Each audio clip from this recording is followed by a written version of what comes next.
지리산의 겨울은 포효했다. 세상의 모든 소리를 집어삼키고 오직 자신의 소리만을 남기려는 듯 매서운 바람이 실상사의 기왓장을 핥고 지나갔다. 뼈마디가 시릴 정도의 한기는 곤궁했던 시대를 그대로 닮아 있었다. 전쟁이 핥히고 간 상처가 산 아래 민가에만 남은 것은 아니었다.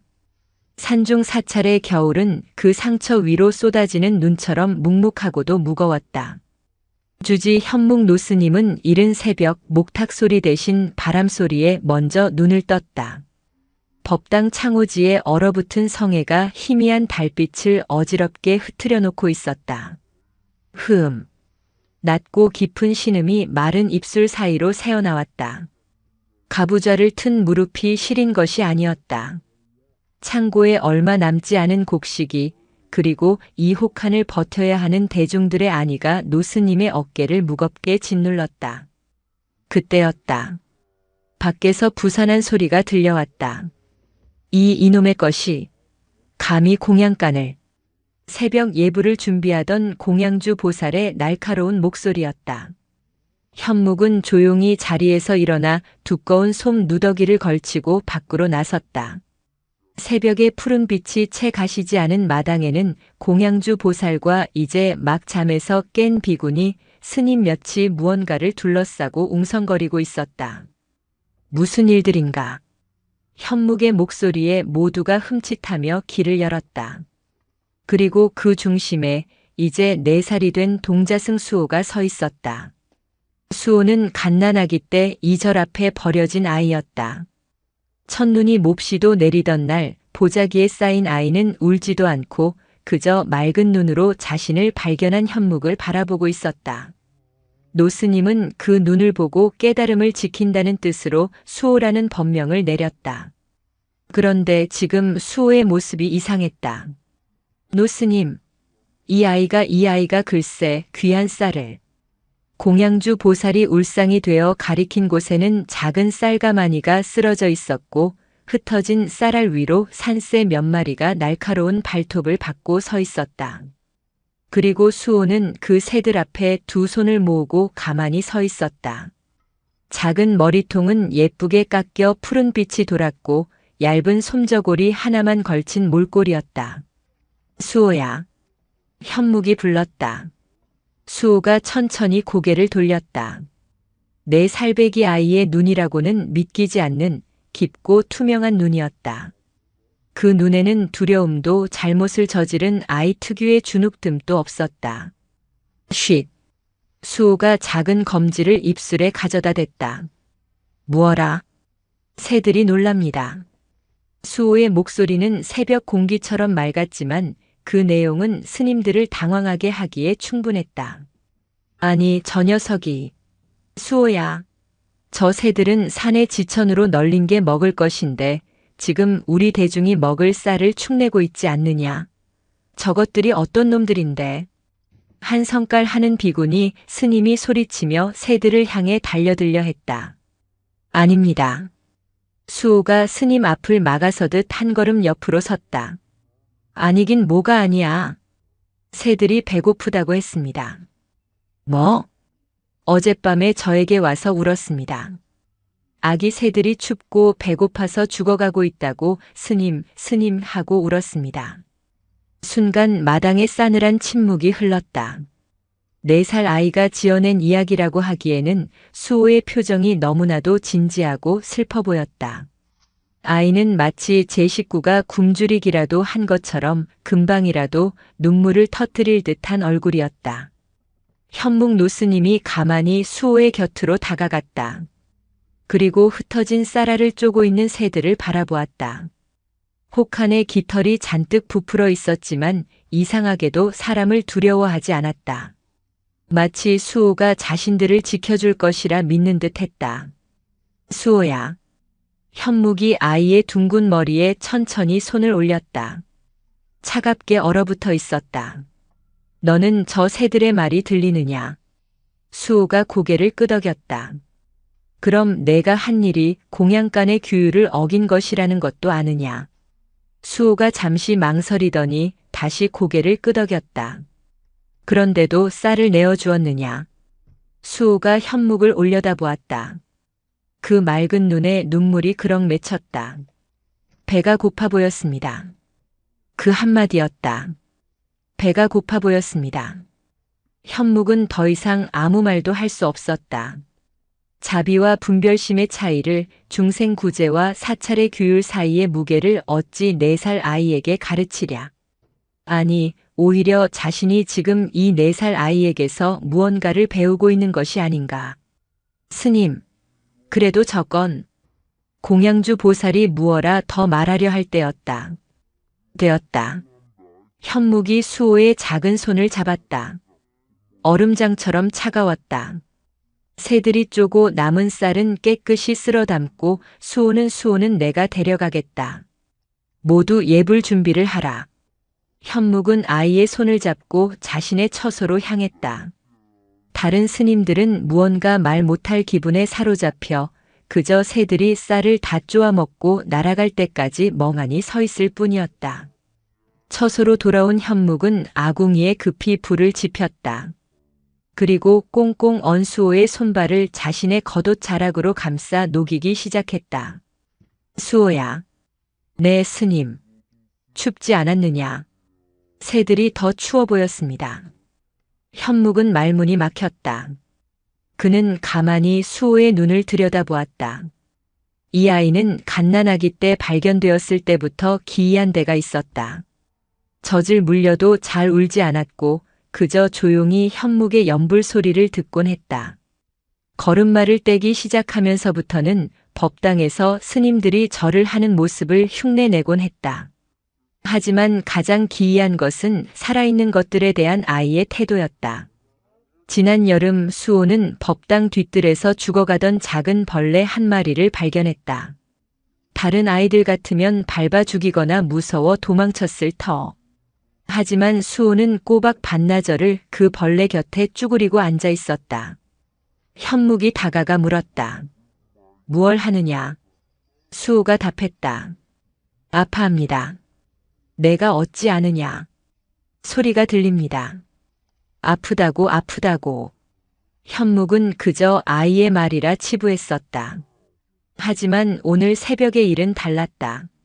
아이는 분명 살아있는 것들의 고통을 마치 자신의 고통처럼 느끼고 있었다. 스님, 현묵의 상념을 깬 것은 수호의 목소리였다. 왜 그러느냐? 스님도 배고프십니까? 수호가 품속에서 무언가를 조심스럽게 꺼냈다. 아까 공양간에서 챙긴 듯한 주먹만 한 주먹 밥이었다. 쌀이 귀의 보리쌀과 잡곡이 더 많이 섞인 거친 주먹밥이었다. 저는 괜찮습니다. 수호가 작은 손으로 주먹밥을 현묵의 입가로 밀었다. 현묵 노스님은 그 주먹밥을 받아들고 더 이상 아무 말도 하지 못했다. 그는 그저 눈을 감았다. 내 살배기 동자승의 손에서 전해지는 온기, 그리고 지리산의 매서운 바람 소리만이 방 안을 가득 채웠다. 노스님은 문득 이 아이가 단순한 고아가 아닐지도 모른다는 생각을, 아주 오래전부터 품어왔던 그 불경한 생각을 다시금 떠올렸다. 그리고 동시에 알 수 없는 불안감이 등줄기를 타고 흘렀다. 저토록 순수한 자비심이 이 흉흉하고 굶주린 세상을 온전히 버텨낼 수 있을까? 혹은 그 자비심이 무언가 감당 못할 일을 불러일으키는 것은 아닐까? 바람 소리가 더욱 거칠어졌다. 마치 산 전체가 굶주린 짐승처럼 울부짖는 듯 했다. 현묵 노스님의 처소, 아궁이에서 피어오른 온기가 얼어붙은 수호의 몸을 겨우 녹이고 있었다. 노스님이 건넨 거친 주먹밥을 수호는 반쯤 베어 물다 말고 가만히 내려다보고 있었다. 왜 먹지 않느냐? 현묵의 물음에 수호가 고개를 들었다. 그 맑은 눈망울이 아궁이의 붉은 불빛에 흔들렸다. 배가 고프지 않습니다. 거짓말을. 현묵이 낮게 말했다. 내 배에서 나는 소리를 나도 들었다. 수호는 말없이 주먹밥을 쥔 작은 손에 힘을 주었다. 수호야. 네 스님. 너는 저 새들의 말이 들린다고 했다. 그것이 참말이냐? 수호는 잠시 망설였다. 아이는 말이라는 것이 꼭 입으로 나와야 하는 것이 아님을 본능적으로 알았지만 그것을 어찌 설명해야 할지 몰랐다. 새들이 울었습니다. 어찌 울더냐? 아프다. 춥다. 아기가. 수호는 마치 그 기억을 다시 떠올리는 듯 눈을 감았다. 그렇게 울었습니다. 현묵은 깊은 한숨을 내쉬었다. 그는 수호의 둥근 머리를 내려다보았다. 저 작은 머릿속에 무엇이 들어있는 것일까? 내 살배기 아이가 어찌 생명의 아픔을 이토록 직접적으로 느낀단 말인가? 바로 그때였다. 처소의 문이 거칠게 열렸다. 노스님, 드릴 말씀이 있습니다. 새벽의 한기를 그대로 몰고 들어온 것은 공양주 보살과 계율을 중시하는 비구니 스님 묘련이었다. 묘련 스님은 굳은 얼굴로 현묵 앞에 섰다. 이 아이를 수호를 어찌하실 작정이십니까? 목소리에 날이 서 있었다. 공양주 보살은 그 뒤에서 발만 동동 구르고 있었다. 묘련 스님, 아이가 듣고 있습니다. 현묵이 조용히 말했다. 듣고 배워야지요. 묘련이 수호를 매섭게 돌아보았다. 수호야, 내가 한 짓이 얼마나 큰 잘못인지 아느냐? 지금이 어떤 시절이냐? 전쟁이 끝나고 모두가 굶주리고 있다. 저작거리엔 쌀 한 톨이 없어 굶어 죽는 이가 부지기수다. 그런데 이 산중에서 우리 대중 수십 명의 목숨이 달린 귀한 쌀을 저 미물들에게 내어주다니. 수호가 놀라 몸을 움츠렸다. 스님 그만. 노스님. 묘련은 말을 끊고 현묵을 정면으로 바라보았다. 노스님께서 중심을 잡아주셔야 합니다. 저것은 자비가 아닙니다. 저것은 분별심이 없는 어리석음일 뿐입니다. 사찰의 규율이 무너지면 이 겨울에 우리 모두가 공멸합니다. 뼈아픈 정론이었다. 현묵은 반박할 말을 찾지 못했다. 묘련의 말은 이 굶주린 시대를 살아가는 이들의 현실 그 자체였다. 공양주 보살. 현묵이 조용히 물었다. 예, 노스님. 창고에 남은 쌀이 얼마나 되느냐? 공양주 보살의 얼굴이 하얗게 질렸다. 사흘치나 될지 모르겠습니다. 눈이 이대로 더 내리면 아랫마을에서 탁발해온 곡식도 올라오지 못할 것입니다. 처소 안에는 침묵이 흘렀다. 아궁이에서 타들어가는 장작 소리만이 요란했다. 묘련 스님이 한 걸음 더 다가섰다. 노스님, 이 아이에게는 특별한 가르침이 필요합니다. 자비라는 것도 자신이 감당할 수 있는 선에서 베풀어야 하는 법입니다. 저 아이는 지금 배고파 보였습니다. 모두의 시선이 다시 수호에게 향했다. 수호는 아까와 똑같은 말을 반복했다. 하지만 이번에는 묘련 스님을 똑바로 바라보고 있었다. 수호야. 묘련이 소리쳤다. 배가 고프다고 했습니다. 아기 새들이 다 죽는다고 했습니다. 그럼 너는 굶어도 좋으냐? 여기 다른 스님들은 굶어도 좋다는 것이냐? 너의 그 어리석은 자비 때문에 모두가 굶게 생겼는데도. 수호가 묘련 스님을 향해 고개를 저었다. 아닙니다. 무엇이 아니냐? 묘련 스님도 배고프십니다. 뭐라? 수호가 자리에서 일어나 자신이 반쯤 베어 문 주먹밥을 들고 묘련 스님에게 아장아장 걸어갔다. 그리고 그 주먹밥을 묘련 스님의 손에 쥐어주었다. 스님 드십시오. 묘련 스님은 손바닥에 들린 아이의 체온으로 아직 따뜻한 주먹밥을 내려다보았다. 얼음장 같던 얼굴에 금이 가기 시작했다. 그리고 저도 굶지 않습니다. 노스님께서 주셨습니다. 수호가 현묵을 돌아보며 말했다. 현묵은 그제야 깨달았다. 수호는 분별이 없는 것이 아니었다. 아이에게는 나와 너의 구분이 없었다. 새의 굶주림이 곧 자신의 굶주림이었고 자신의 주먹밥이 곧 묘련 스님의 주먹밥이었다. 아이에게는 모든 생명이 그저 하나였다. 이것은 가르침으로 얻을 수 있는 경지가 아니었다. 묘련 스님은 차마 그 주먹밥을 어찌하지 못하고 결국 눈물을 터뜨리며 처소 S-다. 공양주 보살이 어쩔 줄 몰라 하며 그 뒤를 따랐다.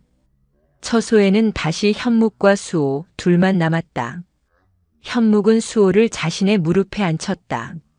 수호야. 네, 스님. 너는 참으로 어려운 화두를 가졌구나. 화두가 무엇입니까? 내가 지금 하고 있는 생각, 느끼고 있는 모든 것이다. 현묵은 수호의 작은 어깨를 감쌌다. 수호야. 너의 마음은 참으로 귀하다. 하지만 세상은 그 마음만으로는 살아가기 힘든 곳이다. 내가 새들에게 쌀을 준 것은 그 마음은 부처님의 마음이다. 허나 그로 인해 다른 스님들이 굶게 된다면 그것은 또한 다른 고통을 만드는 것이니 이를 어찌해야 할꼬? 현묵은 스스로에게 묻고 있었다. 수호가 현묵의 가슴에 고개를 기댔다. 스님, 저는 잘 모르겠습니다. 그냥 아픕니다. 어디가 아프냐? 수호가 자신의 작은 가슴팍을 콩콩 쳤다. 여기가 아픕니다.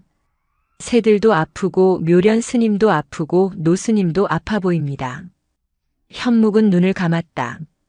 내 살배기 아이의 입에서 나온 말은 지리산 전체의 울음소리처럼 들렸다. 그는 이 아이의 비범함이 이 순수한 자비심이 축복인지 혹은 감당 못할 업보의 시작인지 가늠할 수 없었다. 그날 밤 현묵 노스님은 늦도록 잠들지 못했다. 창밖에서는 눈발이 더욱 거세지고 있었다. 그리고 그 눈발 사이로 아주 멀리서 이전에는 듣지 못했던 불길한 소리가 섞여들기 시작했다. 짐승의 굶주린 짐승의 소리였다. 노스님은 수호가 덮고 자는 이불을 끌어올려 주었다. 아이는 잠꼬대처럼 맑은 소리로 중얼거리고 있었다. 춥다 배고프다. 현묵은 가슴이 철렁 내려앉았다. 아이가 과연 누구의 잠꼬대를 대신하고 있는 것인지 짐작조차 하기 싫었다. 혹하는 물러설 기미가 보이지 않았다. 지리산은 거대한 얼음덩이가 되어갔고 실상사는 그 얼음 속에 갇힌 작은 섬과도 같았다. 수호의 쌀 나눔 사건 이후 사찰의 분위기는 무겁게 가라앉았다. 묘련 스님은 수호를 애써 피했고 다른 스님들 역시 4살 동자승을 이전처럼 대하지 못했다. 아이의 맑은 눈을 마주할 때마다 자신들의 굶주림과 이기심을 들키는 듯한 기분이 들었기 때문이다. 수호만이 변함이 없었다. 여전히 새벽 일찍 일어나 마당을 쓸고 작은 손으로 현묵 노스님의 방을 닦았다. 하지만 아이는 말이 더 없어졌다. 그저 더 많은 시간을 법당 구석에 앉아 차가운 목불을 올려다보며 시간을 보냈다. 수호야, 거기서 무얼 하느냐? 어느 날 예불을 마치고 나온 현묵이 물었다. 수호가 천천히 돌아보았다. 부처님은 배고프지 않으십니까? 부처님은 춥지 않으십니까? 현묵은 아이의 곁에 가만히 앉았다. 부처님은 쌀을 드시지 않는다. 추위도 타지 않으시지. 왜입니까? 부처님은 나라는 것이 없으시기 때문이다. 나가 없으니 배고픈 나도 없고 추운 나도 없는 것이지. 수호가 고개를 갸웃거렸다. 그럼 저는 부처님이 아닙니다. 그래. 현묵이 옅은 미소를 지었다. 너는 부처가 아니다. 저는 배가 고픕니다. 그리고 춥습니다. 나도 그렇다 수호야. 현묵이 아이의 손을 잡았다. 나도 춥고 나도 배가 고프다. 묘련 스님도 공양주 보살도 마찬가지다. 그것이 사람이다. 새들도 사람입니까? 아니지. 새는 새다. 그럼 새들은 왜 배가 고픕니까? 현묵은 4살 아이의 끝없는 질문에 불교의 가장 근원적인 답을 찾아야 했다. 모든 살아있는 것들은 그러하다. 태어났기에 먹어야 하고 살아야 한다. 그것이 이 세상의 이치다. 그럼 수호가 무언가 큰 결심을 한 듯 현묵을 올려다보았다. 아기 새들에게 밥을 준 것은 잘못한 것입니까? 현묵은 숨을 길게 들이마셨다. 이것은 묘련 스님과의 논쟁과는 다른 것이었다. 이것은 한 수행자의 영혼이 던지는 질문이었다. 수호야, 내가 쌀을 주어 아기 새 몇 마리의 목숨을 구했다. 네. 허나 그 쌀이 없어 우리 스님 중 누군가가 굶어 쓰러진다면 그것은 누구의 잘못인가? 수호의 맑은 눈이 흔들렸다. 내 마음속 자비는 옳다. 허나 그 자비가 다른 생명을 해하게 된다면 그것은 이미 자비가 아니라 집착일 수 있다. 하나의 생명을 구하겠다는 너의 그 마음에 대한 집착. 집착. 어렵지. 내 나이에 어찌 다 알겠느냐. 현묵은 수호의 머리를 쓰다듬었다. 그저 기억하거라. 우리는 혼자 살 수 없다. 저 새들도 우리 스님들도 너도 나도 모두가 연결되어 있다. 그러니 섣불리 무언가를 내어주기 전에 먼저 함께 사는 법을 생각해야 한다. 수호는 그 말을 다 이해하지 못했다. 하지만 함께라는 말은 가슴에 남았다. 바로 그날 오후 사찰의 첫 번째 위기가 닥쳤다. 땔감이 떨어져 가던 차에 장작을 해오던 행자승 범진이 창백하게 질린 얼굴로 절에 뛰어들어왔다. 노 스님, 큰일 났습니다. 범진은 숨이 턱에 차서 말도 제대로 잇지 못했다. 무슨 일이냐? 천천히 말하라. 현묵이 범진을 진정시켰다. 산에요.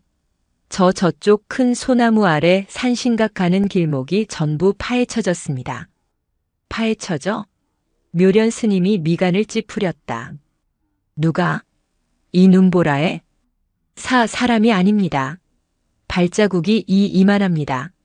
범진이 자신의 허벅지만 한 크기를 허공에 그렸다. 땅이 다 얼어붙었는데 그걸 다 뒤집어 놓았습니다. 짐승입니다. 짐승이 틀림없습니다. 대중들의 얼굴이 하얗게 질렸다. 겨울 산에서 굶주린 짐승을 만난다는 것이 무엇을 의미하는지 이곳 사람들은 뼈저리게 알고 있었다. 혹시 공양주 보살이 떨리는 목소리로 물었다. 멧돼지입니다. 묘련 스님이 낮고 단호하게 말했다. 굶주린 멧돼지 떼가 틀림없습니다. 땅을 파헤쳐 나무 뿌리라도 캐먹으려는 것입니다. 멧돼지라니. 그것들이 평소에는 깊은 산에서 내려오지 않는데 얼마나 굶주렸으면.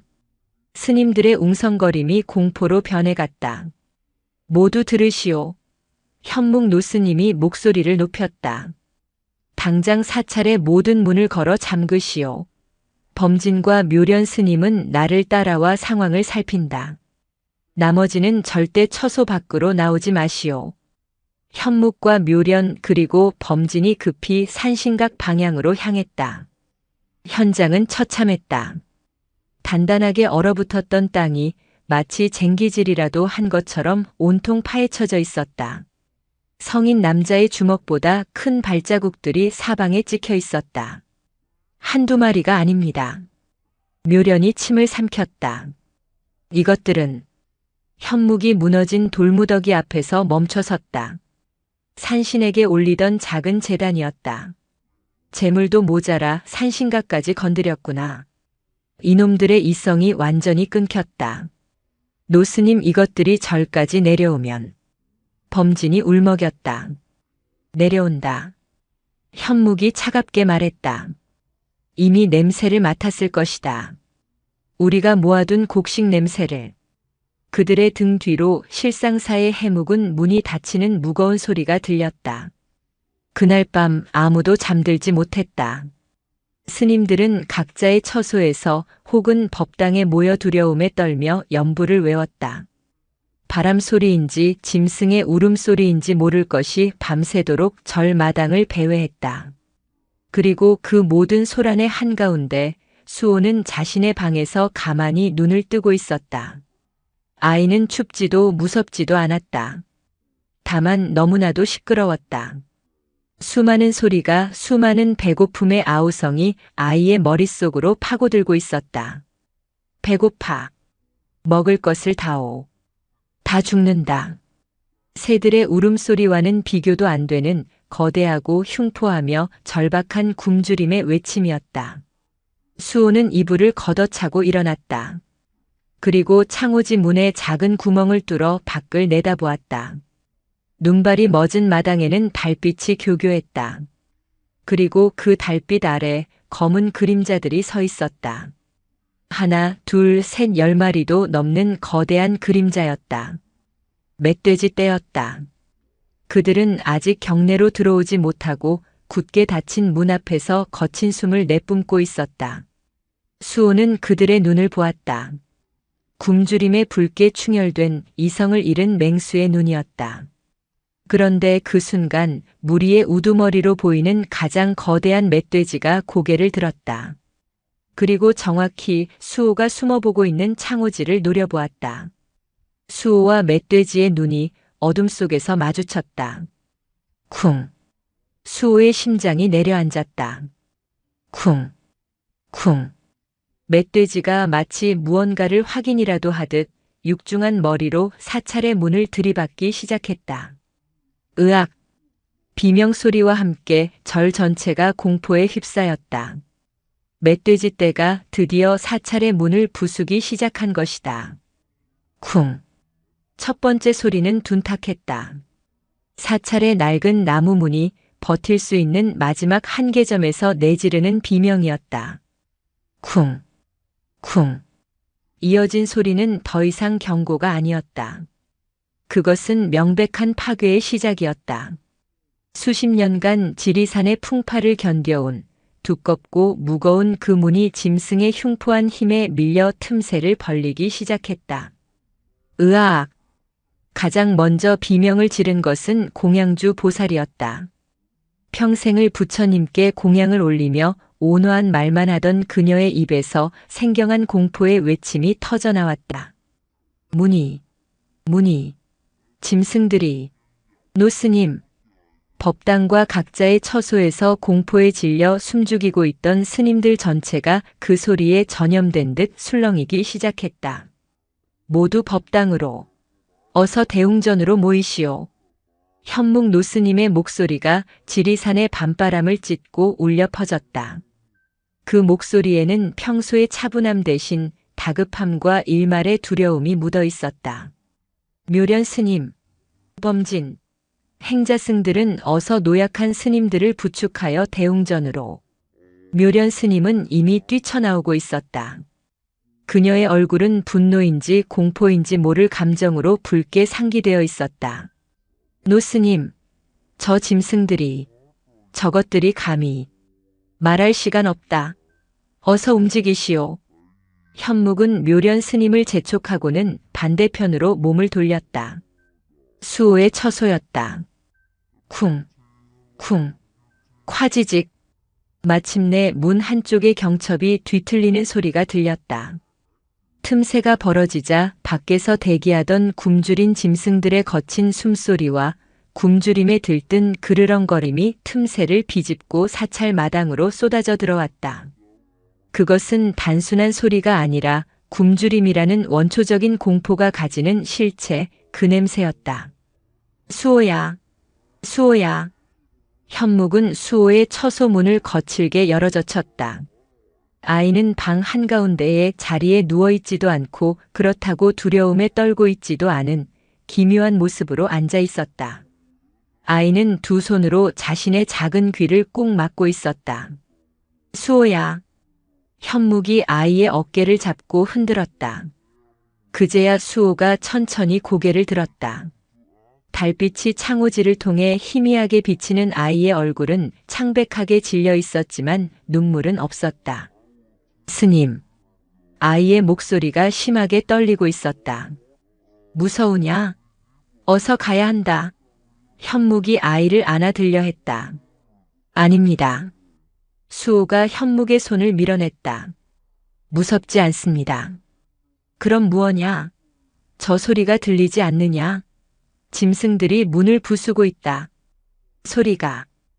수호가 귀를 막았던 손을 천천히 내렸다. 아이의 눈에서 굵은 눈물방울이 뚝 떨어졌다. 너무 시끄럽습니다. 시끄러워? 소리가 너무 많습니다. 스님. 수호가 덜덜 떨며 현묵의 옷자락을 붙잡았다. 배고프다 춥다 아프다 먹을 것을 다오. 수천 개의 목소리가 저를 부릅니다. 너무 아픕니다, 스님. 제 가슴이. 현묵은 숨이 멎는 것 같았다. 다른 이들이 소리를 들을 때 이 아이는 그 소리 너머의 마음을, 그 절박하고 흉포한 굶주림의 고통을 온몸으로 받아내고 있었다. 내 살배기 아이가 감당하기에는 너무나도 거대하고 어두운 감정의 파도였다. 콰지직, 쿵. 마침내 거대한 파열음과 함께 사찰의 정문이 박살나며 열렸다. 나무 파편이 사방으로 튀었다. 끼익. 크르르릉.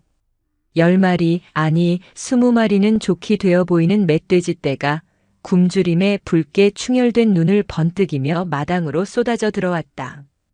우두머리로 보이는 작은 송아지만 한 거구가 앞장서서 포효했다. 노스님, 어서요. 밖에서 묘련 스님의 절박한 외침이 들려왔다.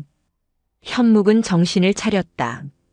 그는 더 이상 수호를 안고 갈 시간이 없음을 깨달았다. 그는 아이의 손목을 거의 잡아채다시피 움켜쥐었다. 뛰어라 수호야. 대웅전으로. 현묵과 수호가 처소 문을 박차고 나가는 순간 그들은 지옥과 마주했다. 달빛 아래 서리가 내린 마당은 온통 검은 그림자들로 가득 차 있었다. 짐승들은 처음 보는 광경에 잠시 주춤하는가 싶더니 이내 공양간 방향에서 풍겨 나오는 희미한 곡식 냄새를 맡았다. 크르르. 우두머리가 방향을 틀었다. 그들은 스님들이 모여있는 대웅전이 아니라 식량 창고인 공양간으로 먼저 달려들었다. 공양간이다. 저놈들이 공양간으로. 범진 행자승이 절망적인 비명을 질렀다. 현묵은 그 순간을 놓치지 않았다. 지금이다. 모두 대웅전 안으로. 스님들이 아비규환 속에서 대웅전으로 몰려들어갔다. 현묵도 수호의 작은 몸을 거의 던지다시피 안으로 밀어넣었다. 문을 막아라. 스님 여럿이 달려들어 육중한 대웅전의 문을 닫았다. 안 됩니다.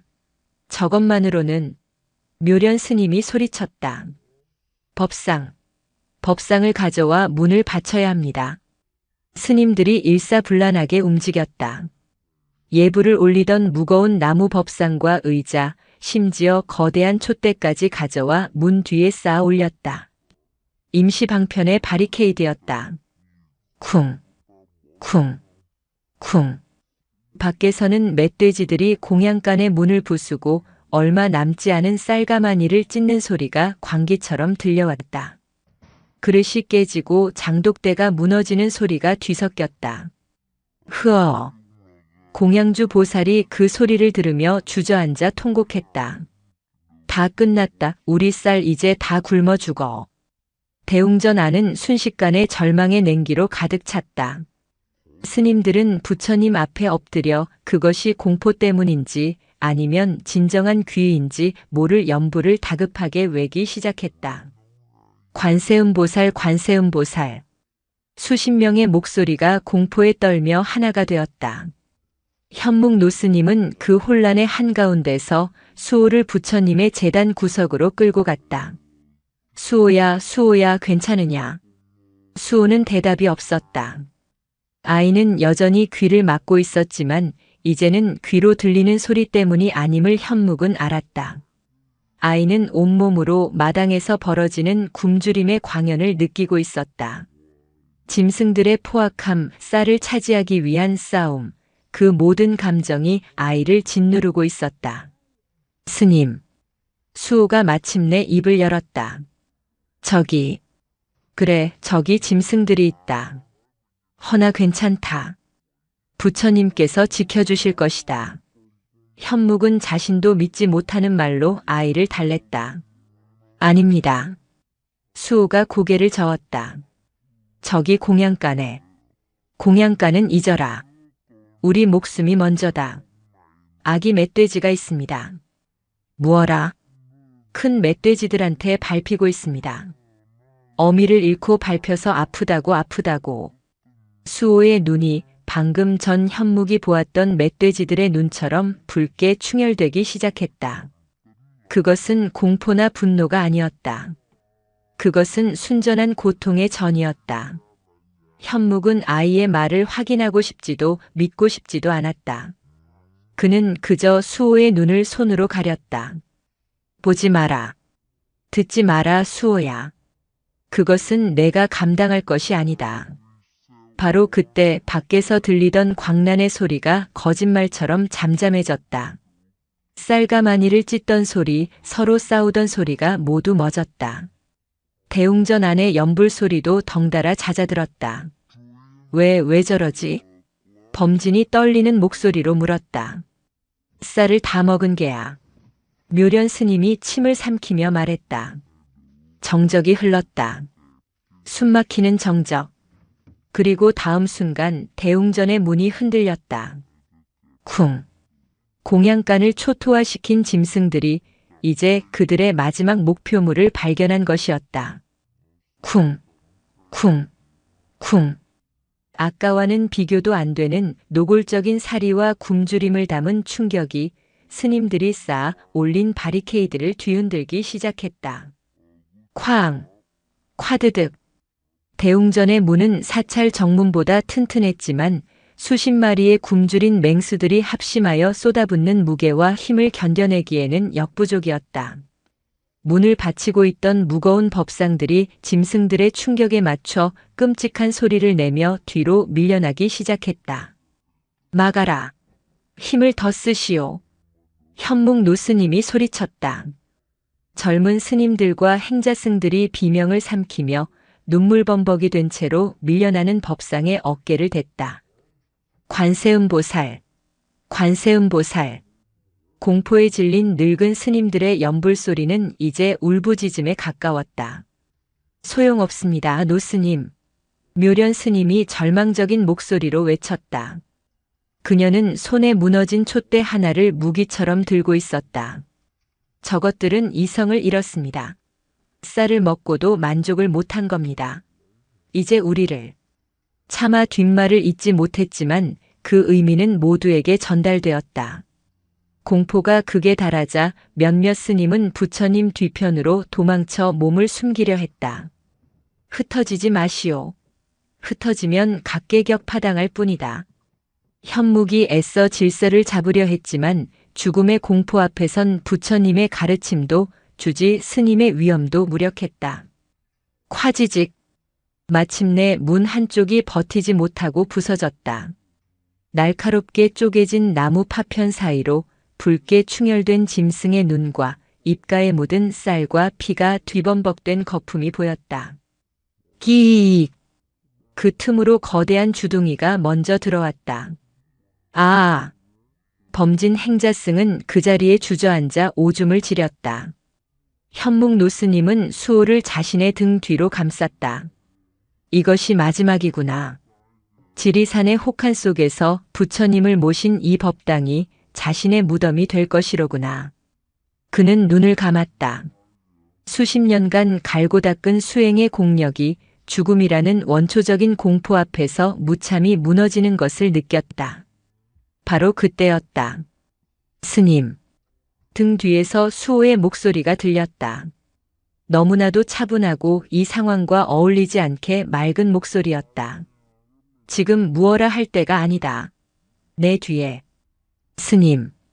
수호가 현묵의 옷자락을 잡아당겼다.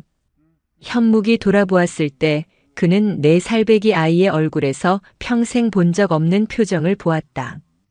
그것은 두려움도 슬픔도 아니었다. 그것은 비어있음이었다. 마치 맑게 개인 가을 하늘처럼 모든 감정이 씻겨나간 듯한 얼굴이었다. 스님. 수호가 3번째로 불렀다. 함께라고 하셨습니다. 무슨 소리냐 지금. 스님께서는 함께 사는 법을 생각해야 한다고 하셨습니다. 수호가 현묵의 품에서 빠져나왔다. 쾅! 마침내 문이 완전히 무너졌다. 법상들이 도미노처럼 쓰러지고 스님들이 비명을 지르며 뒤로 나자빠졌다. 대웅전의 입구가 활짝 열렸다. 먼지와 한기가 쏟아져 들어왔고 그 입구를 가득 메운 것은 작은 송아지만 한 우두머리 멧돼지였다. 그 뒤로 수십 개의 붉은 눈동자가 어둠 속에서 번뜩였다. 우두머리는 킁킁거리며 공기의 냄새를 맡았다. 공포에 질린 인간들의 냄새, 피냄새, 땀냄새. 그것이 짐승의 흉포함을 더욱 자극했다. 크르르. 우두머리가 법당 안으로 첫 발을 내디디려 할 때였다. 아장. 눈앞에 작은 아이가 나타났다. 현묵도 묘련도 공포에 질린 그 누구도 수호를 막지 못했다. 아이는 마치 정해진 길을 걷는 것처럼 쓰러진 법상과 겁에 질린 스님들 사이를 지난 홀로 대웅전의 입구로 걸어나갔다. 맨발이었다. 얼음장 같은 법당 바닥을 디딘 맨발의 4살배기 아이가 흉포한 맹수들의 우두머리와 정면으로 마주섰다. 수호야. 현묵 노스님이 피를 토하듯 절규했다. 돌아와라. 수호야. 어서. 그러나 수호는 돌아보지 않았다. 대웅전 안의 모든 소리가 멎었다. 스님들의 울음소리도 연불소리도 심지어 짐승들의 거친 숨소리마저도 이 기괴한 대치 상황 앞에서 잠시 멈추었다.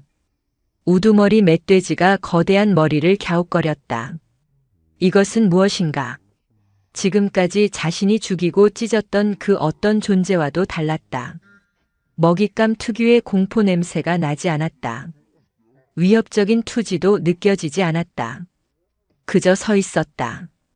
우두머리가 코를 킁킁거리며 한 걸음 다가섰다. 아이와의 거리는 불과 한 걸음, 짐승이 고개만 휘두르면 아이의 작은 몸은 종이장처럼 찢겨나갈 거리였다. 안 돼. 묘련 스님이 눈을 감아버렸다. 수호는 눈을 감지 않았다. 아이는 멧돼지의 붉은 눈을 가만히 올려다보았다.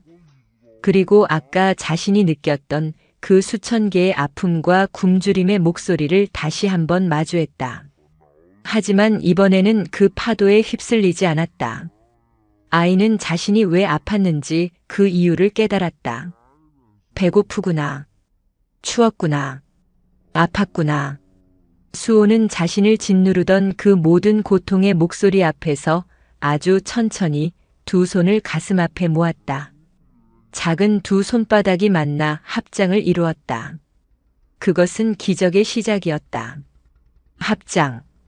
4살배기 동자승 수호가 자신을 찢어 죽일 수도 있는 거대한 맹수 앞에서 올린 그 합장은 어떤 의식도 어떤 기원도 아니었다. 그것은 그저 눈앞의 존재를 향한 순수한 인정이었다. 내가 아프구나. 그 마음 하나였다. 우두머리 멧돼지가 주춤했다. 짐승의 본능이 혼란에 빠졌다. 눈앞의 작은 생명체에게서는 두려움이 느껴지지 않았다. 저기도 느껴지지 않았다. 오히려 이해할 수 없는 따뜻하고 평온한 기운이 얇은 막처럼 자신을 감싸는 듯 했다. 크르릉. 우두머리가 위협인지 의문인지 모를 소리를 내며 거대한 주둥이를 수호의 얼굴 가까이 가져왔다. 뜨겁고 비릿한 짐승의 콧김이 수호의 맨 살갗에 닿았다. 대웅전 안의 스님들은 숨조차 쉬지 못했다. 현묵 노스님은 아이를 구하기 위해 몸을 날리려 했지만 알 수 없는 힘의 발이 바닥에 붙어버린 듯 움직일 수 없었다. 그는 그저 자신의 눈앞에서 벌어지는 이 믿을 수 없는 광경을 지켜볼 수밖에 없었다. 수호는 눈을 깜빡이지 않았다. 아이는 짐승의 붉은 눈동자 깊은 곳, 그 흉포함 너머의 도살인 굶주림의 고통, 생존에 대한 절박함 그리고 지금 이 순간 아이에게서 느끼는 혼란을 보았다. 그리고 수호는 입을 열었다. 관세음보살. 목소리는 작았다. 꽁꽁 언 새벽 공기 속으로 흩어질 만큼 여리고 맑은 4살 아이의 목소리였다. 그것은 연불이 아니었다. 그것은 노래에 가까웠다. 관세음보살. 수호의 목소리에는 공포가 담겨 있지 않았다. 살려달라는 애원도 맹수를 쫓아내려는 위협도 없었다. 그저 맑은 물이 옹달샘에서 솟아나듯 아이의 마음에서 흘러나오는 소리였다. 우두머리 멧돼지가 거대한 머리를 흔들었다. 이 소리는 무엇인가? 대웅전 안에서 스님들이 공포에 질려 외치던 관세음보살과는 완전히 달랐다. 스님들의 연불은 공포라는 장작에 불을 붙인 절박한 비명이었다. 그 소리는 짐승들을 더욱 자극할 뿐이었다. 하지만 수호의 소리는 달랐다. 그것은 소리가 아니었다. 그것은 마음의 울림이었다. 두려움도 바람도 나라는 의식조차 없는 순수한 자비심. 굶주린 너희의 고통을 나도 안다는 그저 맑고 투명한 연민의 파동이었다. 관세음보살. 수호가 세 번째로 연불을 외웠을 때 기적이 일어났다. 크르르으르. 우두머리 멧돼지의 흉포한 울음소리가 마치 목에 무언가 걸린 듯 낮고 괴로운 신음으로 변해갔다. 짐승은 뒷걸음질 쳤다.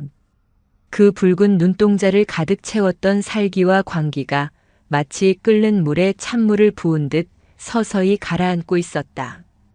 이해할 수 없었다. 굶주림은 여전한데 눈앞의 먹잇감을 찢어발기고 싶은 욕망이 이 알 수 없는 소리와 기운 앞에서 힘을 잃고 있었다. 관세음보살. 수호의 연불은 계속되었다. 아이는 그저 눈앞의 짐승이 더 이상 아프지 않기를, 더 이상 굶주리지 않기를 바라는 마음 하나로 소리를 내었다. 그것은 소리로 맹수를 제압하는 것이 아니었다. 마음으로 흉포함을 감화시키는 순간이었다. 우두머리 멧돼지는 결국 수호의 그 순수한 마음의 파동 앞에서 자신의 흉포함이 설 자리를 잃었음을 깨달았다. 짐승은 거대한 머리를 아이 앞에 완전히 숙였다. 그것은 항복이 아니었다. 그것은 알 수 없는 경외에 가까웠다. 우두머리가 낮고 긴 울음소리를 냈다. 그것은 더 이상 맹수의 포효가 아니었다. 그리고 짐승은 몸을 돌렸다. 무리의 우두머리가 싸움을 포기하자 뒤따라 법당을 노려보던 수십 마리의 멧돼지 떼도 혼란에 빠졌다. 그들의 굶주림을 이끌던 광기가 사라진 우두머리를 보며 그들 역시 이성을 되찾기 시작했다. 우두머리는 부서진 대웅전 문을 빠져나와 엉망이 된 마당을 가로질렀다. 그리고 박살난 사찰 정문을 향해 묵묵히 걸어갔다. 한 마리, 두 마리, 수십 마리의 멧돼지 떼가 마치 밀물이 빠져나가듯 수호의 작은 연불 소리를 뒤로하고 조용히 사찰을 빠져나갔다. 그들의 걸음걸이에는 들어올 때의 흉포함 대신 마치 큰일을 치른 듯한 피로와 정적이 감돌았다. 마지막 멧돼지의 그림자가 산속 어둠으로 사라지고 지리산에는 다시 정적이 찾아왔다. 짐승의 소리 대신 차가운 겨울바람 소리만이 부서진 문틈으로 스며들었다. 대웅전 안 수십 명의 스님들은 자신들이 무엇을 보았는지 이해하지 못한 채 그저 멍하니 서 있었다. 수호의 연불 소리가 멎었다. 아이는 합장했던 손을 천천히 풀었다. 그리고 자신을 둘러싼 정적을 확인하듯 천천히 뒤를 돌아보았다. 공포와 경이로움이 뒤섞인 수십 개의 눈동자가 자신을 향해 있었다. 수호는 그들을 향해 아까와 똑같은 맑은 눈으로 희미하게 웃어 보였다. 이제 배고프지 않습니다. 누구에게 한 말인지 모를 그 한마디를 끝으로 아이의 작은 몸이 솜니불처럼 가볍게 얼어붙은 대웅전 바닥으로 쓰러졌다. 수호야. 가장 먼저 정신을 차린 현묵 노스님이 절규하며 달려나갔다. 그는 싸늘하게 식어가는 아이의 작은 몸을 품에 안았다. 아이는 두려움 때문이 아니라 자신의 모든 기운을, 그 작은 마음을 다 쏟아부었기에 탈진하여 쓰러진 것이었다. 현묵은 아이를 안아들고 부서진 문 너머의 어두운 산을 바라보았다. 소리가 아니었다. 노스님의 마른 입술에서 깨달음의 독백이 흘러나왔다. 소리가 아니었어. 마음이었구나. 현묵은 내 살배기 동자승, 이 작은 생명이 보여준 거대한 자비심 앞에서 자신의 수십 년 수행이 한없이 부끄러워짐을 느꼈다. 그는 수호를 아는 채 차가운 바닥에 무릎을 꿇었다. 그리고 아이를 향해 자신의 스승을 향하듯 깊고도 경건하게 머리를 조아렸다. 대웅전의 부처님만이 그 모든 광경을 말없이 내려다보고 있었다. 대웅전 안에는 소리가 없었다. 수십 마리의 흉포한 짐승이 핥히고 간 공포의 흔적만이 부서진 문틈으로 스며드는 겨울 새벽의 푸른빛 속에 선명했다. 스님들은 마치 시간이 얼어붙은 듯 각자가 마지막으로 멈춘 자세 그대로 굳어 있었다. 가장 먼저 움직인 것은 현묵 노스님이었다. 그는 자신의 품 안에서 색색, 불규칙한 숨을 내쉬는 수호를 내려다보았다. 아이의 몸은 불덩이 같았다. 그 작은 몸으로 감당할 수 없는 마음의 파동을 쏟아낸 대가였다. 아이는 자신의 모든 기운을 저 굶주린 짐승들의 고통을 잠재우는데 소진해버린 것이다. 수호야. 노스님의 목소리는 갈라져 있었다. 그는 이 경이로운 기적의 한가운데서 이 기적을 일으킨 작은 생명이 꺼져가고 있음을 직감했다. 노스님. 등 뒤에서 억눌린 목소리가 들려왔다. 묘련 스님이었다. 그녀는 언제나 꼿꼿하던 허리를 굽힌 채 무너진 법상에 한 손을 짚고 서 있었다. 그녀의 시선은 현묵이 아닌 그의 품에 안긴 수호에게 고정되어 있었다. 그 눈에는 더 이상 의심이나 질책이 없었다. 그 자리를 채운 것은 이해할 수 없는 존재를 마주한 원초적인 경외, 그리고 그보다 더 큰 두려움이었다. 이 아이는 대체. 그녀는 말을 마치지 못했다. 현묵은 대답할 시간이 없었다. 묘련 스님. 아이가 위험하다. 어서 처소로 옮겨야 한다. 불을 지펴야 하오. 그제야 묘련 스님이 정신을 차렸다. 불이라니요, 노스님 장작이. 남은 것이라도 좋다. 뭐든 태울 것을 가져오시오. 범진. 다른 스님들은 무얼 하는가? 이대로 얼어 죽을 셈인가? 현묵의 호통은 공포에 질려있던 스님들의 정신을 깨우는 죽비 소리와도 같았다. 스님들이 하나둘 넋이 나간 얼굴로 일어나기 시작했다. 예. 노스님. 범진 행자승이 비틀거리며 일어섰다. 현묵은 수호를 안고 자신의 처소로 향했다. 부서진 대웅전 문을 나서는 순간 참혹한 광경이 그를 맞았다. 마당은 전쟁터였다. 짐승들의 발자국과 배설물 찢긴 쌀가마니에서 흘러나온 쌀알들이 새벽 서리와 뒤엉켜 얼어붙어 있었다. 그리고 무엇보다 끔찍한 것은 공양간이었다. 문짝은 산산조각이 났고 그 안에 장독대와 그릇들은 성한 것이 하나도 없었다. 아! 뒤따르던 공양주 보살이 그 광경을 보고 다리가 풀린 듯 그 자리에 주저앉았다. 우리 쌀. 그것은 단순한 식량의 상실이 아니었다. 이 혹한 속에서, 이 산속 고립된 사찰에서 그것은 곧 사형 선고와도 같았다. 현묵은 그 절망적인 탄식을 뒤로하고 처소 문을 열었다. 그는 꽁꽁 얼어붙은 이부자리를 걷어내고 그 안에 수호를 조심스럽게 눕혔다. 아이는 얕은 신음조차 내지 못했다. 그저 뜨거운 숨결만이 아이가 아직 살아있음을 증명하고 있었다. 스님, 가져왔습니다. 묘련 스님과 범진이 부서진 의자 다리와 법당에서 쓰러진 나무 촛대까지 들고 뛰어들어왔다. 현묵은 그것들을 받아 아궁이에 쑤셔 넣었다. 불이 붙자 겨우 냉기를 가실 정도의 미약한 온기가 방 안에 퍼졌다. 현묵은 젖은 수건을 가져와 불덩이 같은 수호의 이마를 닦기 시작했다.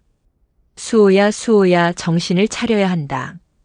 노스님은 아이에게 말을 거는 것이 아니었다. 스스로에게 다짐하고 있었다. 이 아이를 잃을 수는 없다. 수호가 열에 들떠 입술을 달싹였다. 춥다. 그래, 춥지. 곧 따뜻해질 것이다. 아닙니다. 수호가 눈을 감은 채 말했다. 저기 문 밖이 춥습니다. 현묵은 흠칫하며 문 쪽을 바라보았다. 묘련 스님이 부서진 문틈을 자신의 누더기 옷으로 틀어막고 있었다. 아기 멧돼지. 멧돼지는 갔다.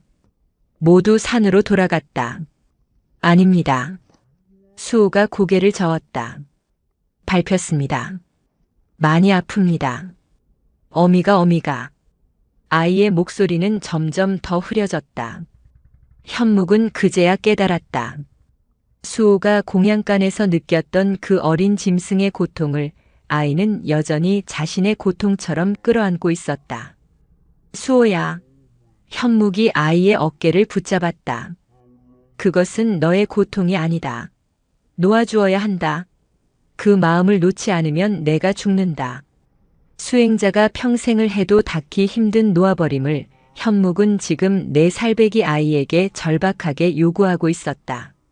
하지만 수호는 대답이 없었다. 아이의 의식은 이미 짐승들의 고통과 뒤엉켜 그 어두운 심연 어딘가를 헤매고 있었다. 처소 밖이 소란해졌다. 공양간을 확인하고 온 공양주 보살과 스님들이었다. 노스님, 큰일 났습니다. 공양주 보살이 울부짖으며 문 앞에서 무너졌다. 쌀이 한 톨도 남지 않았습니다. 짐승들이 다 먹고 밟고 나머지는 눈밭에 다 얼어붙어.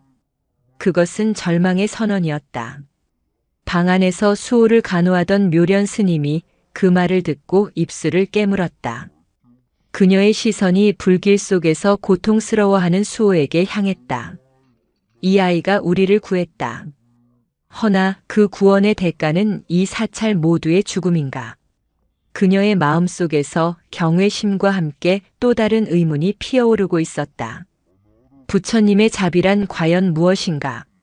모든 것을 내어주고 함께 공멸하는 것인가? 현묵 노스님은 아이의 이마를 짚은 채 밖에 절망적인 외침을 들으며 눈을 감았다. 새벽이 밝아오고 있었다.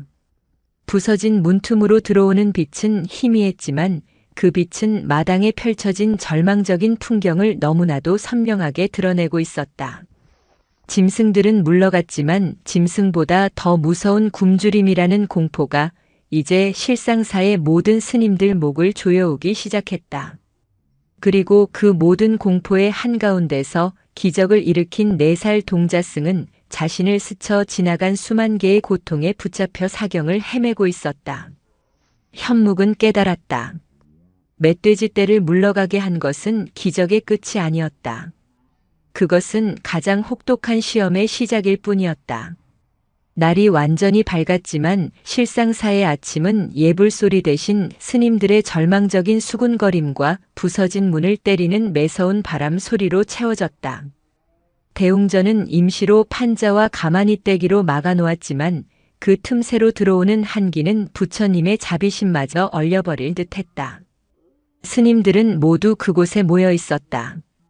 누구도 아침 공양을 기대하지 않았지만 이 상황을 어찌해야 할지 몰라 그저 주지 스님의 처분만을 기다리고 있었다. 노스님. 가장 연장자인 노스님이 입을 열었다. 이대로는 안 됩니다. 산을 내려가야 합니다. 아랫마을의 도움을 청해야. 이 눈에 묘련 스님이 차갑게 받아쳤다. 어제 범진이 말하지 않았습니까? 눈이 허리까지 쌓여 산신각도 겨우 갔다고. 지금 산을 내려간다는 것은 절에서 굶어 죽으나 산에서 얼어 죽으나 매한가지입니다. 그럼 어찌한단 말이오? 이대로 앉아서 죽음을 기다리란 말이오. 관세음 보살. 스님들 사이에서 동요와 원망이 터져나왔다. 수호 그 아이 때문이오.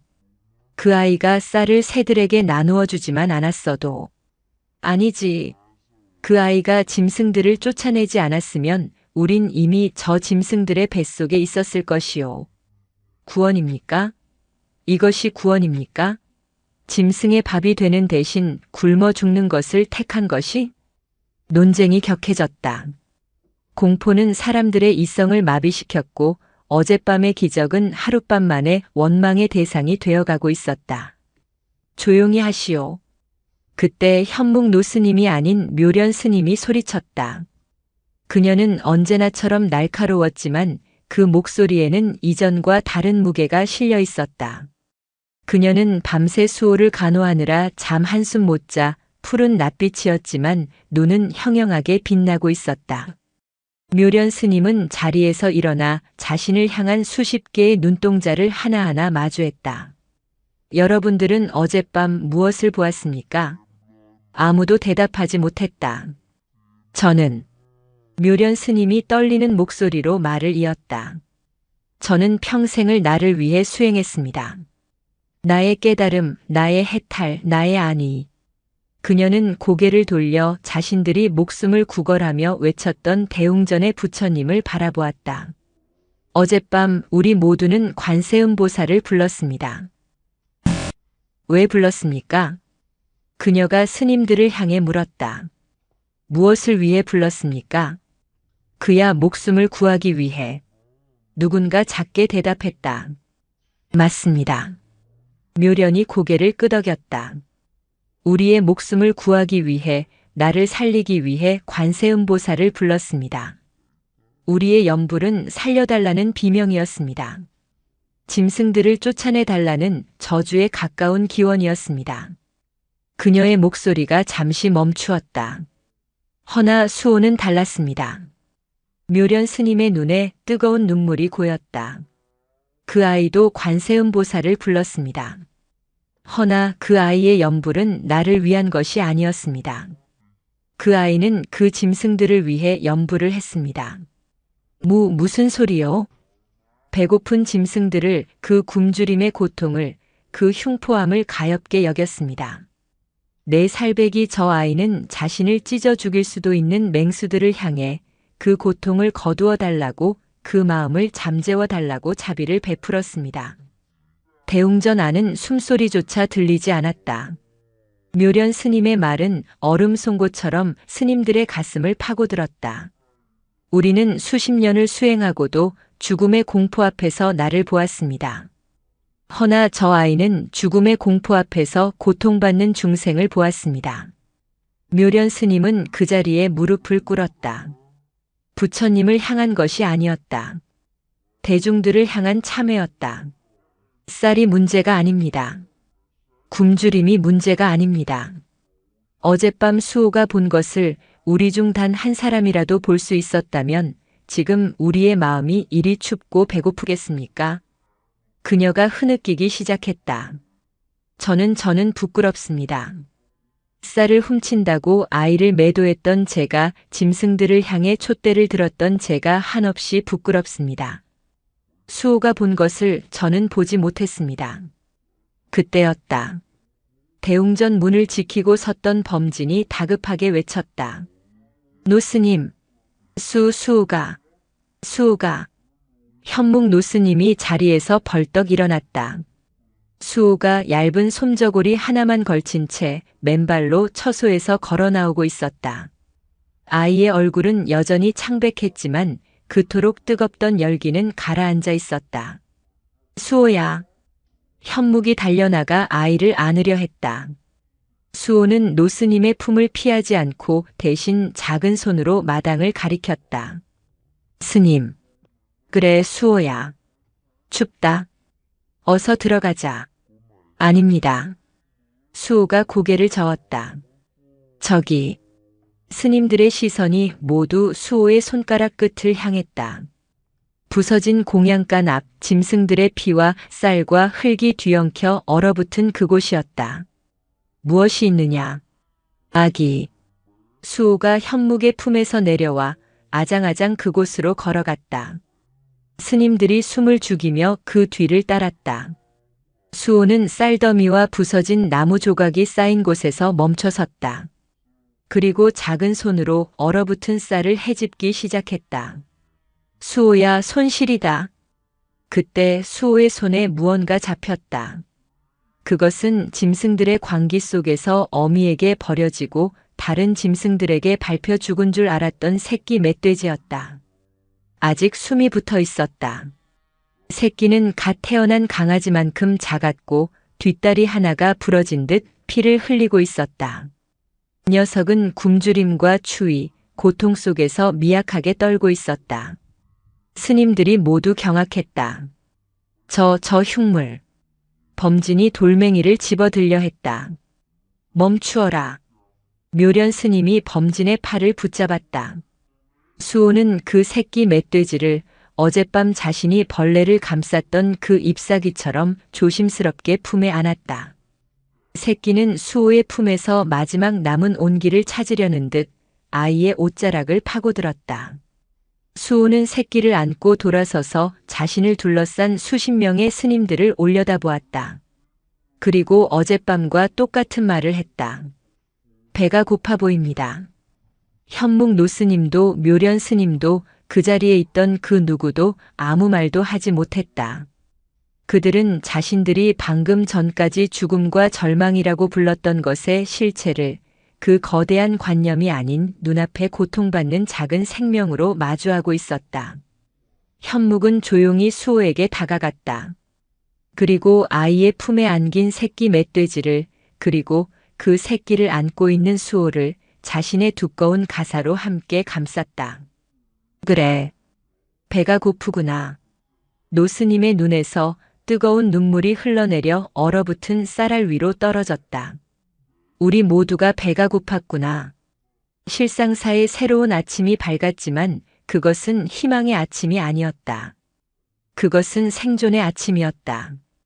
수호가 안고 온 새끼 멧돼지는 현묵 노스님의 처소, 아궁이 앞 가장 따뜻한 자리를 차지했다. 묘련 스님이 말없이 다가가 자신의 속옷 일부를 찢어 새끼의 부러진 다리를 정성스럽게 감쌌다. 이 무슨... 범진이 그 광경을 이해할 수 없다는 듯 중얼거렸다. 우리가 먹을 것도 없는데 저 짐승의 새끼를. 그 입 다물라. 묘련이 낮게 말했다. 어젯밤 저 아이의 어미가 우리를 살려준 것이다. 수호의 마음을 보고 돌아선 것이다. 이것은 빚을 갚는 것이다. 아무도 묘련의 말에 토를 달지 못했다. 대웅전에서의 참회 이후 스님들은 말없이 흩어져 각자 할 일을 찾았다. 굶주림은 여전했지만 그들의 눈빛에서 절망과 원망은 사라져 있었다. 그 자리에는 묵묵한 체념 혹은 그 이상의 무언가가 자리 잡고 있었다. 공양주 보살과 몇몇 비구니 스님들은 엉망이 된 공양간으로 향했다. 그들은 짐승들이 짓밟고 간 눈밭을, 얼어붙은 땅을 맨손으로 파헤치기 시작했다. 이것이라도. 공양주 보살이 눈물과 함께 얼어붙은 쌀 한 줌을 집어들었다. 흙과 짐승의 타액이 뒤엉켜 도저히 사람이 먹을 것이 못 되었다. 물에 씻으면. 그들은 그렇게 반나절을 꼬박 짐승의 발자국에 박힌 쌀알을 하나하나 주워 모았다. 그렇게 모은 것이 겨우 작은 바가지 하나를 채웠다. 그것이 수십 명 대중의 다음 끼니였다. 현묵 노스님은 그 쌀을 받아들었다. 그리고는 커다란 가마솥에 눈을 녹여 물을 끓이라고 명했다. 노스님 이것으로 죽을 수어도. 공양주 보살이 말을 잇지 못했다. 현묵은 대답 대신 흙탕물 같은 쌀을 솥에 붓고 직접 불을 지폈다. 한참 뒤 쌀알 몇 개가 둥둥 떠다니는 멀건 숭늉에 가까운 것이 끓어올랐다. 현묵은 가장 먼저 가장 작은 그릇에 그 숭늉을 담았다. 그리고 그것을 들고 처소로 향했다. 수호는 아궁이 앞에서 새끼 멧돼지에게 자신의 체온을 나누어 주며 잠들어 있었다. 수호야. 현묵이 아이를 깨웠다. 일어나 이것을 먹어야 한다. 수호가 눈을 비비며 일어났다. 아이는 김이 모락모락 나는 그릇을 보더니 고개를 저었다. 싫습니다. 무어라. 아기도 배고픕니다. 수호가 품 안의 새끼 멧돼지를 가리켰다. 이것은 짐승이다. 사람이 먼저. 아닙니다. 수호가 현묵의 눈을 똑바로 보았다. 묘련 스님이 아프다고 했습니다. 스님도 아프다고 했습니다. 현묵은 그릇을 든 채 멈춰 섰다. 이것을 마시면 스님들은 무얼 드십니까? 저는 배고프지 않습니다. 4살 아이가 자신의 뱃속에서 들리는 꼬르륵 소리를 애써 무시하며 말했다. 현묵은 그릇을 들고 밖으로 나왔다. 그는 모든 대중을 마당으로 불러 모았다. 모두 한 모금씩 마신다. 현묵은 자신이 들고 있던 그릇을 가장 연장자인 노스님에게 건넸다. 노스님은 그것을 받아들고 잠시 망설이다가 입술만 살짝 적시고는 옆 사람에게 건넸다. 그릇이 돌기 시작했다. 묘련 스님도 범진 행자승도 공양주 보살도 모두가 그 멀건 숭늉을 성수처럼 경건하게 입술만 적시고 넘겼다. 마지막으로 그릇이 현묵에게 돌아왔다. 그리고 수십 명의 스님들은 모두가 똑같은 행동을 했다. 그들은 자신의 처소에서 자신이 가진 가장 작은 것을 들고 나왔다. 누구는 감추어 두었던 곶감 하나를, 누구는 약으로 쓰려던 말린 도라지 한 줌을, 또 누구는 아껴두었던 소금 한 자밤을. 모두가 그것을 가마솥 앞에 아무 말 없이 내려놓았다. 나의 것이 사라지고 우리의 것이 되는 순간이었다. 바로 그때였다. 저 소리는 범진이 귀를 기울였다. 산 아래에서 희미하게 사람들의 목소리와 방울 소리가 들려오고 있었다. 사람이다. 사람들이 온다. 스님들이 모두 부서진 문 쪽으로 달려갔다. 눈보라를 헤치고 아랫마을 사람들이었다. 그들은 지게에 쌀가마니와 무, 배추 등을 가득 찌고 땀을 뻘뻘 흘리며 산을 오르고 있었다. 아니, 이분들이 어찌... 마을의 이장이 현묵 노스님을 보자마자 합장을 했다. 노스님, 간밤에 무슨 일이 있었습니까? 무슨 말씀이시오?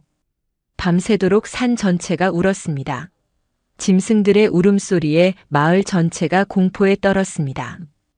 그런데 새벽녘에 그 소리가 멎더니 이장이 흥분한 목소리로 말을 이었다. 저희 마을에 늙은 사냥꾼이 하나 있습니다. 그이가 말하기를 저것은 짐승들의 울음이 아니라 산이 노한 것이라 했습니다. 허나 그 노여움을 산보다 더 큰 무언가가 잠재웠다고. 필시 실상사의 부처님께서 큰 방편을 베푸신 것이라 했습니다. 이장은 스님들의 헬쑥한 몰골과 부서진 사찰의 모습을 보고 말을 잇지 못했다. 저희가 늦었습니다. 일이 큰일이 나신 줄도 모르고 마을 사람들은 가져온 쌀가마니와 곡식들을 마당에 내려놓기 시작했다. 현묵 노스님은 쌀가마니를 내려다보았다. 그리고 자신들의 숭늉 그릇을 보았다. 그는 마을 사람들을 향해 천천히 고개를 숙였다. 아닙니다. 여러분들이 늦은 것이 아닙니다. 현묵의 시선이 처소 안 아궁이 앞에서 다시 잠든 수호를 향했다. 부처님의 방편이 이제 막 도착했을 뿐입니다. 굶주림의 공포는 가셨지만 현묵은 알았다. 이것은 끝이 아니었다. 마을 사람들은 기적을 보았고 그 기적의 소문을 듣고 더 많은 이들이 이 산을 찾을 것이다. 그리고 그들은 모두 4살 동자승 수호를 보려 할 것이다. 진짜 시험은 이제부터 시작이었다. 그 아이 수호가 사경을 헤매다 돌아온 지 한 달의 시간이 흘렀습니다. 지리산의 겨울은 그 흉포했던 기세를 꺾지 않았으나 더는 실상사를 위협하지 못했습니다. 아랫마을 사람들이 2번, 3번 눈길을 뚫고 가져다준 곡식으로 사찰의 창고는 다시 채워졌습니다. 부서진 문들은 마을 목수들의 도움으로 이전보다 더 튼튼하게 다시 세워졌습니다. 기적은 그렇게 사람의 온기라는 모습으로 사찰에 머물렀습니다. 하지만 현묵 노스님의 마음은 편치 않았습니다. 그의 예견대로 지리산의 기적에 대한 소문은 맹렬한 불길처럼 번져나갔습니다. 처음에는 먹을 것을 들고 왔던 순수한 마음의 발길이 점차 다른 것을 들고 오는 욕망의 발길로 바뀌어 갔습니다. 혹한이 한풀 꺾이고 산길이 간신히 열리자 이제는 저 멀리 도시에서 온 듯한 비단 옷을 차려입은 사람들까지 실상사를 찾기 시작했습니다. 그들은 쌀이 아니라 돈과 금부치를 들고 왔습니다. 그리고 그들은 모두 한 가지를 원했습니다. 그 아이 맹수를 연불로 물러나게 했다는 그 동자승을 뵙게 해주시오. 제10장 가장 작은 목소리. 봄이 오는 길목, 잔설이 채 녹지 않은 실상사 마당은 사람들로 북적였습니다. 그들은 부처님께 절을 올리기 전에 현묵 노스님의 처소를 먼저 기웃거렸습니다. 노스님, 노스님. 어느 날 전주에서 가장 큰 상인이라는 자가 하인들을 대동하고 마당에 섰습니다. 그는 자신의 아들이 원인 모를 병으로 시름시름 앓고 있다며 이 기적의 동자승에게 안수기도라도 한 번 받아야겠다며 막무가내였습니다. 돌아가십시오. 그들 앞을 막아선 것은 묘련 스님이었습니다. 그녀의 얼굴은 얼음장처럼 차가웠습니다. 그녀는 그날의 참회 이후 수호의 가장 헌신적인 보호자가 되어 있었습니다. 저희 사찰에는 그런 기적을 행하는 아이는 없습니다. 부처님의 가르침이 있을 뿐입니다. 어허, 스님이 되어서 거짓을 말하는 게요. 이 산을 오른 사람들이 한둘이 아닌데 내가 이만큼의 시주를 하겠다는데도. 상인이 돈주머니를 흔들어 보였습니다.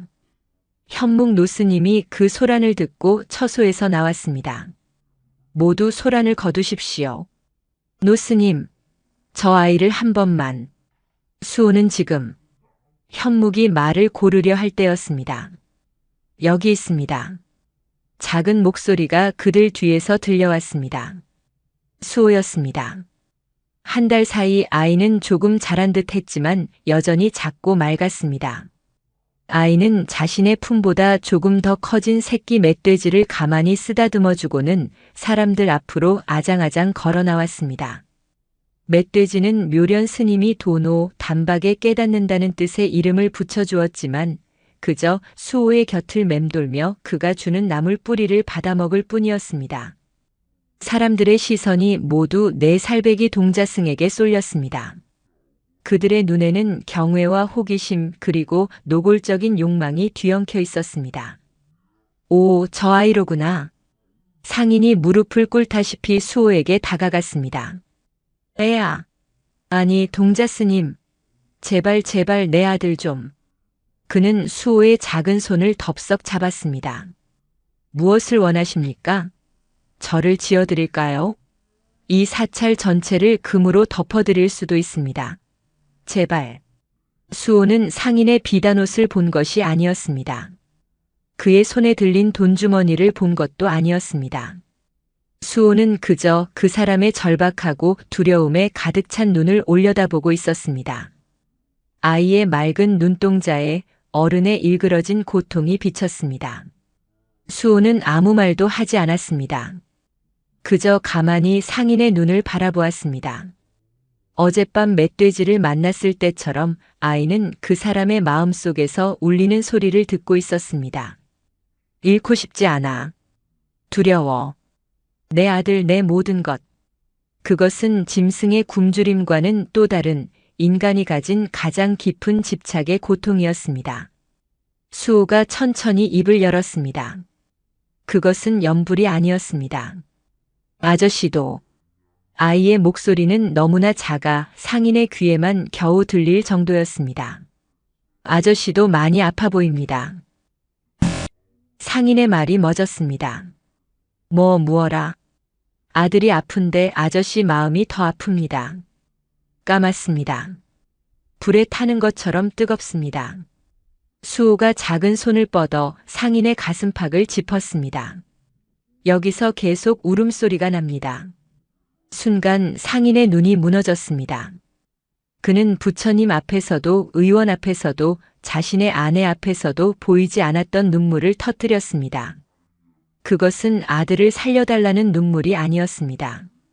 자신의 그 탐욕스럽고 이기적인 마음, 아들을 위해서라면 부처도 팔아치울 것 같았던 그 검은 마음을 이 네 살배기 아이가 알아주었다는 안도감에서 오는 통곡이었습니다.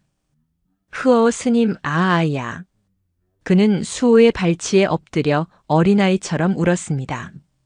현묵 노스님이 조용히 그에게 다가가 어깨를 짚었습니다.